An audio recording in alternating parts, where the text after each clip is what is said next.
Conversemos, charlemos, parlemos y echemos cuento con nuestra invitada en El Vespertino.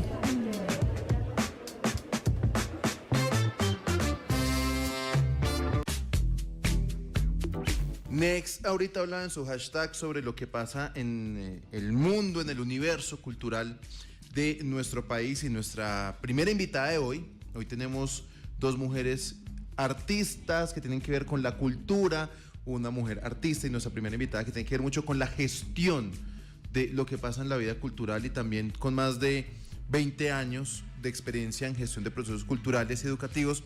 Y siempre es un placer poder saludar a Ivonne Mendoza, la actual gerente del Banco de la República aquí en Manizales. Ivonne, bienvenida al Vespertino, qué rico tenerla de nuevo con nosotros. Hola, buenas tardes, un saludo a toda la mesa de trabajo. Qué presentaciones más interesantes se hacen ustedes mismos. Ahí nos disculpa, es más que todo culpa de Néstor. Audiencia. Gracias, Ivonne, por estar con nosotros. Usted hace poquito en su cuenta de X publicó un tuit que me llamó la atención, que voy a citar. Dice, en Facebook, perdón: uno de los sectores laborales más precarios es el cultural. No hay estabilidad ni garantías, no hay leyes, no hay protección. El sector cultural no requiere solo una reforma laboral, que lo enuncia en un artículo, requiere un sistema robusto de leyes y políticas que le den su lugar. ¿Qué ha hecho el Ministerio de Cultura en los últimos 20 años respecto a eso? Y yo quisiera, Ivonne, que empezáramos a charlar sobre la situación cultural hoy en Colombia, teniendo en cuenta un poco el cambio de gobierno en este último año y medio, cerca ya de 2 años de nuevo gobierno, en el que se hablaba que la cultura iba a ser su centro, aunque lo que hemos visto son muchos cambios en el Ministerio de Cultura y el ministro. ¿Qué lee usted y cuál es su lectura inicial?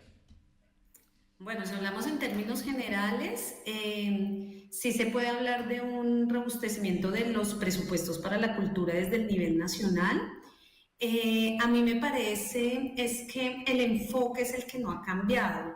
Seguimos viendo un Ministerio de Cultura ejecutor, donde las convocatorias son muy importantes, donde el centro un poco de lo que se habla es cuánto pone el ministerio pero recordemos que el Ministerio de Cultura, como muchas otras entidades del Estado, nace y se fundamenta en la posibilidad de que ese ministerio genere políticas públicas, pero además apalanque actos legislativos en beneficio de este sector.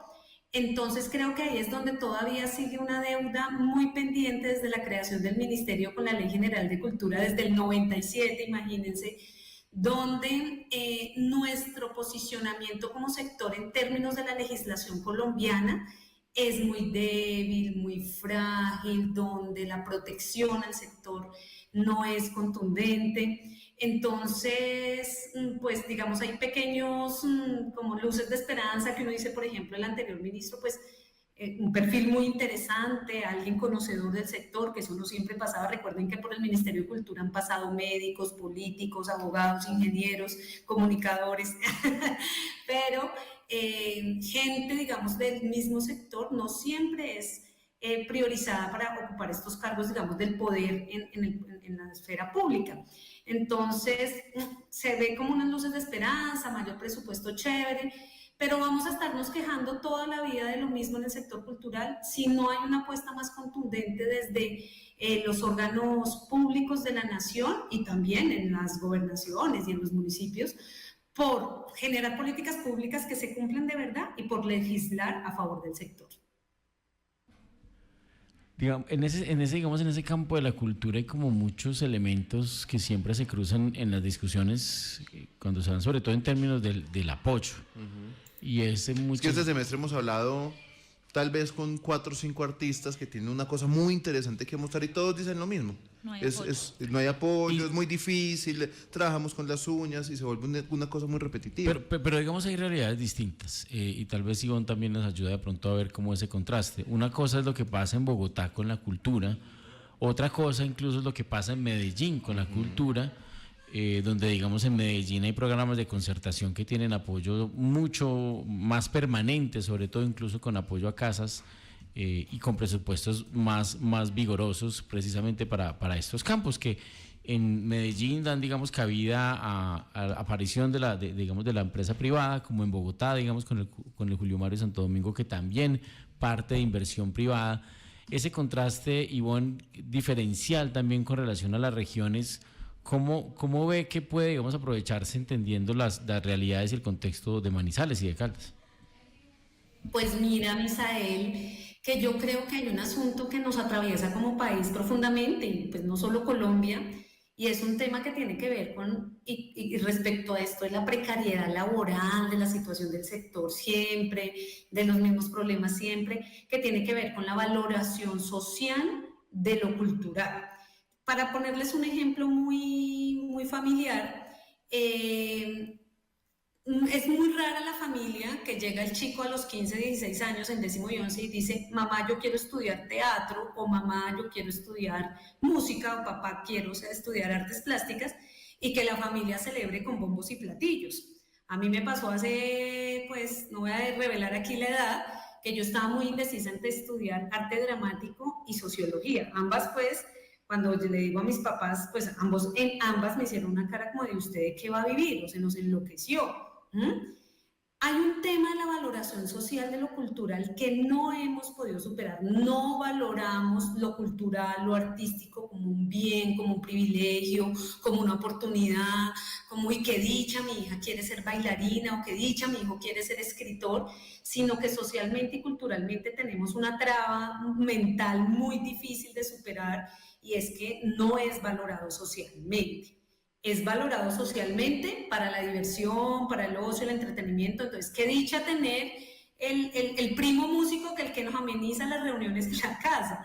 Pero cuando ya le ponemos a esto un toque como de seriedad o como de, venga, es que esto es un campo profesional, pues la valoración sigue siendo muy triste, y eso habla de lo que somos como sociedad, ¿cierto? Todavía, a pesar de que pasan los años y que estamos en el siglo XXI, valoramos más médico, ingeniero, abogado, que esos otros ámbitos de la vida, digamos, profesional.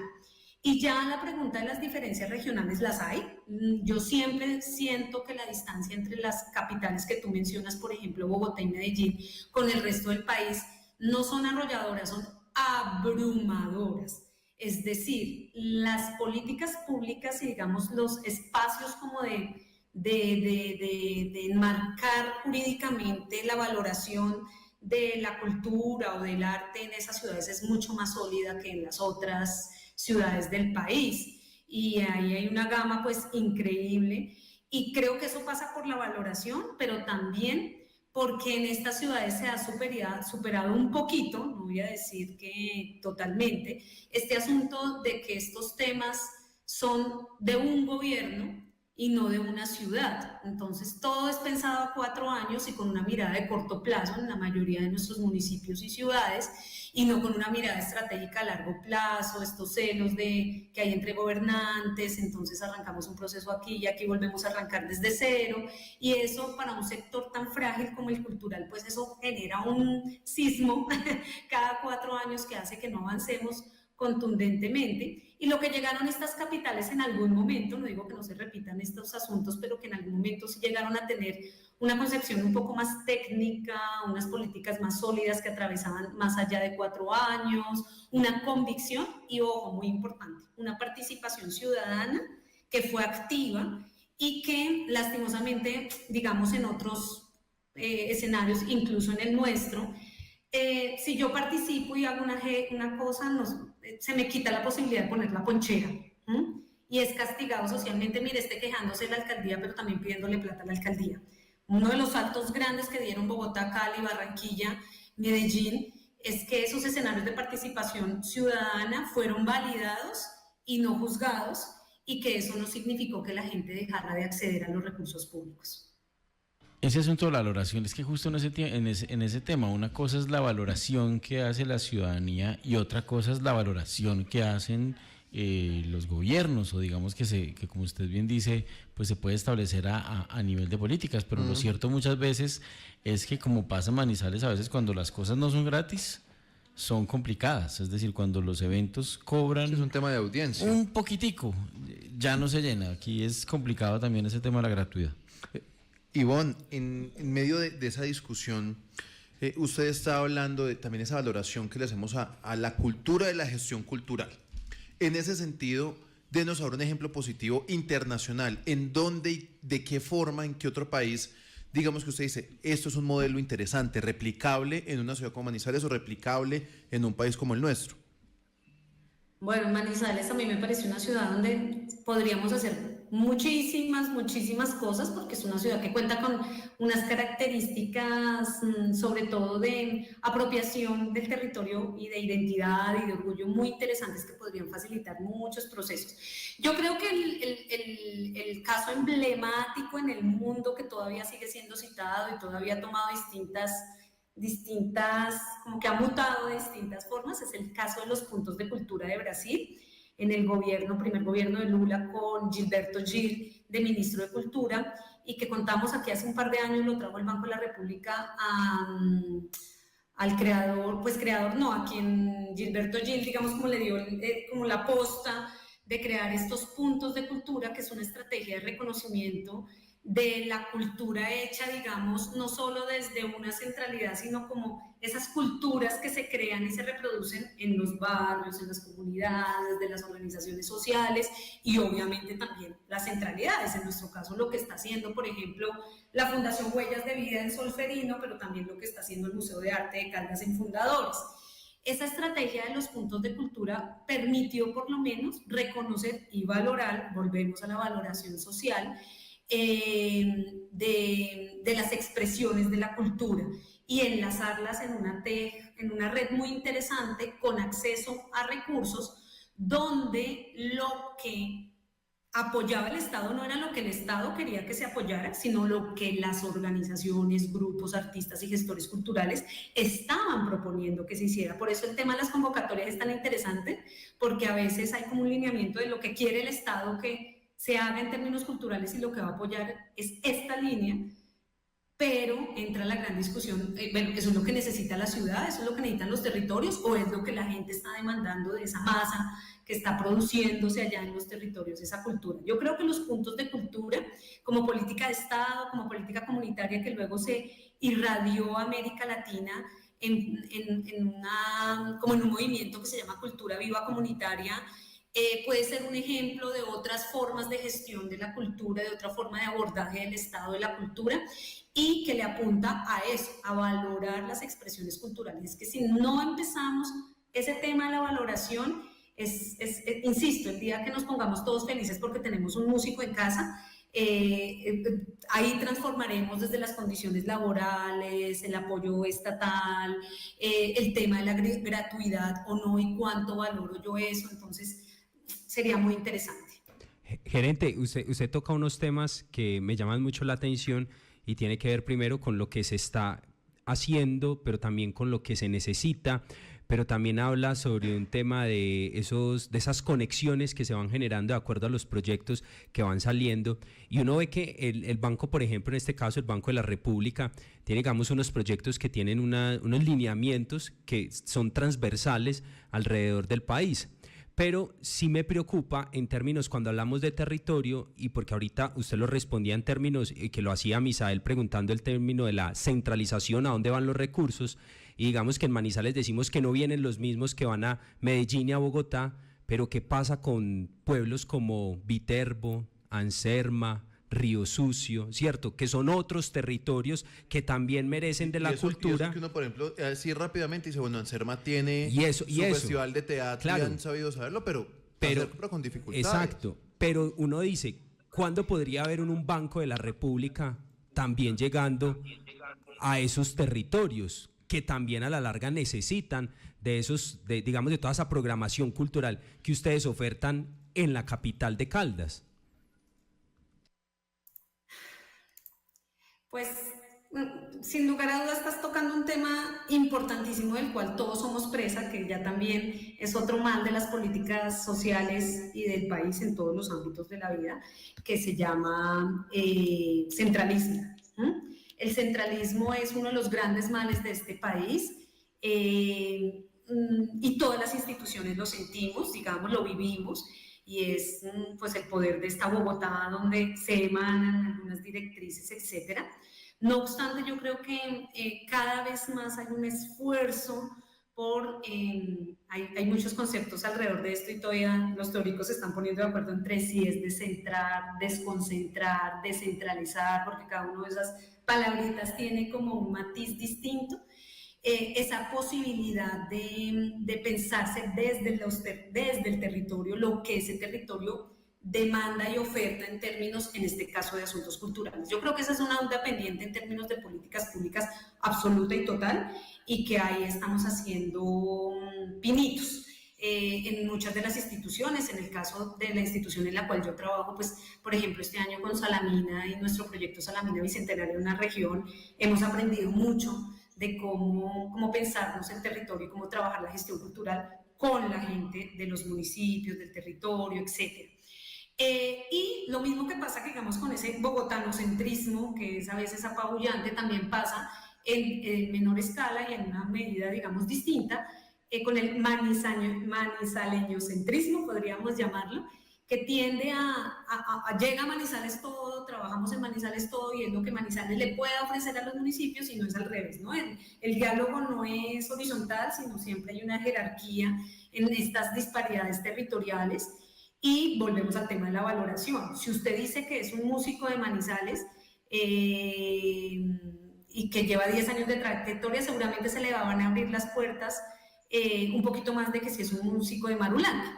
¿Por qué? Porque hay una valoración social que lo del centro es mejor, y pasa lo mismo con Bogotá, Cali. Nosotros en el banco hicimos un experimento muy interesante con términos de la colección de arte del banco, de qué tanto de la colección del arte del banco correspondía o representaba la variedad de artistas del país, y obviamente nuestra colección refleja parte de ese centralismo porque hay una valoración. Partimos con unas gafas de decir, sin quererlo y sin proponérnoslo, oiga, es que lo de Manizales quizás es mejor que lo que se produce en otro municipio, o quizás nosotros sabemos tanto que podemos entender las necesidades que pueden estar teniendo aguadas en este momento.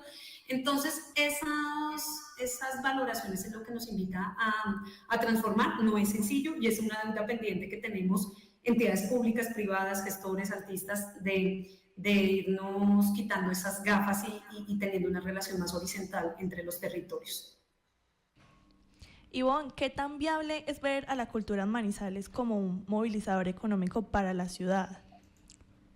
Supremamente viable, ¿sí? De viabilidad toda. El país, el mundo ha demostrado con estudios que la cultura aporta al Producto Interno Bruto de cualquier nación, de cualquier territorio, y eso ya no se discute. Afortunadamente llegaron los economistas al sector cultural, afortunadamente hubo políticas nacionales que hicieron que existiera una cuenta satélite de cultura en el DANE que nos permite medir en tiempo real qué estamos aportando al PIB. Y digamos que eso es una realidad, digamos como que ya podemos confirmar con números que a veces en este mundo que se rige por los números era necesario tener esa información.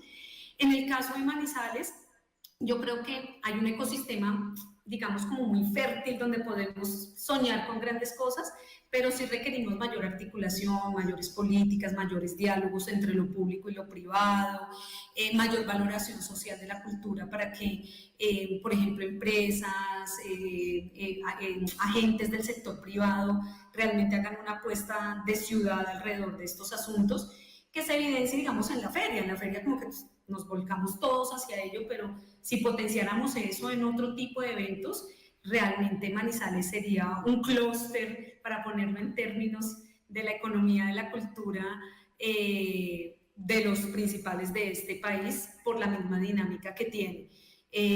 Pero insisto, no se trata solo de los créditos económicos, que eso, digamos, ya se da, pero si hablamos de economía también veamos cómo hacemos no solo producir económicamente para el territorio, para el PIB, sino cómo hacemos para que quienes gestan esos procesos pues tengan condiciones dignas para vivir. Eso es como un toma y dame. Si yo no tengo condiciones dignas para vivir, pues mi evento no va a tener las dimensiones, porque el poquito dinero que yo recibo para hacer X actividad, pues lo tengo que distribuir en en mi sueldo, en los servicios públicos, en pagar el contador para luego presentar los informes, en cantidad de cosas que no son valoradas, que no son monetizadas. Y si eso no está, pues mi evento no va a tener las repercusiones y el impacto que quisiéramos tener en la ciudad y que quisiéramos tener inclusive en términos económicos. Entonces creo que es un tema de fortalecimiento del ecosistema en muchas vías, pero aquí hay todas las posibilidades del mundo. Realmente este sería un municipio, una ciudad donde podría hacerse un experimento muy interesante de un ecosistema cultural más sólido y como más valorado social y económicamente. Que era también un poco la propuesta que había con el cambio de promotora y de todo lo que se estaba hablando en la alcaldía, que bueno, ojalá logre por lo menos empezar a hacer articulaciones distintas a lo que vemos hoy, que sigue siendo muy parecido. Pero el problema, digamos, con el gran plan cultural de la ciudad es que ese plan 52 es que es un plan de eventos, que es lo que se ha criticado tantas veces. Claro. Es decir, la cultura no se trata solamente de eventos, claro, de lo hecho, volvieron se trata eventitis. mucho más Claro. procesos, o Claro, sea, cómo sí, se sí, sí, vinculan sí. los artistas a procesos culturales serios de largo alcance. Que era es lo más que o decía menos ahorita dice Ivonne, de Ivonne que con las políticas. no esté marcado por el cambio de gobierno, sino que sea política pública y no política de gobierno. Es que lo que dice Misa es el llamado eventitis. O sea, se queda solamente hice un evento, armé un stand y ya, y entonces cumplí. Sí, Y eso es lo que, y eso es lo la que no puede gestión pasar, cultural claro. es mucho más profunda en ese sentido. Pues Ivonne Mendoza, gerente del Banco de la República. Ivonne, siempre gracias por atendernos y por ayudarnos a debatir, a reflexionar sobre estos temas que aquí en el Vespertino nos interesan mucho y que tratamos de demostrar, porque también la visibilidad de esos temas se nos queda también muy corta en una ciudad como la nuestra. Ivonne, muchas gracias. A ustedes muchas gracias por darle voz a este tipo de temas, por hacer una apuesta por también construir ciudadanía, porque en últimas de eso se trata, de que como ciudadanos tengamos derechos, y los derechos culturales son parte de esa gama de derechos. Entonces yo encantada de hablar con ustedes en este muy ameno programa.